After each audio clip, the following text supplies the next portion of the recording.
Yan, tatry natin ngayon yung Fleetmax na oil filter. Nakaraan nagamit ko sa mga Fleetmax yung air filter. Pero meron na rin pala sila ng oil filter. So ang code nito ay FL111. And meron siyang hologram sticker dito sa taas.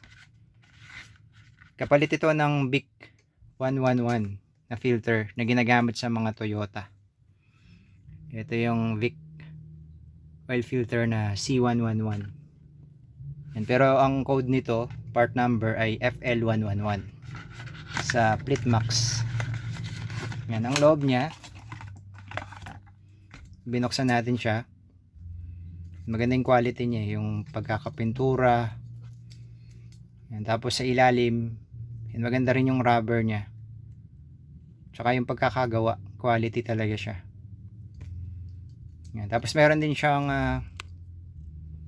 number dito sa taas, ito serial. Yan, tapos ang napansin ko dito, meron siyang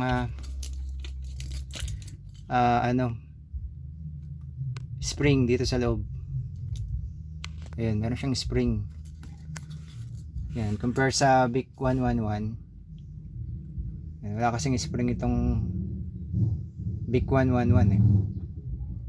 So maganda rin yung quality ng VIC Pero tatry ko lang itong Fleetmax. Yan, mabigat din siya. Yan, yun lang napansin ko sa kanya, meron siyang spring dun sa loob. Hindi ko alam kung makakatulong yun.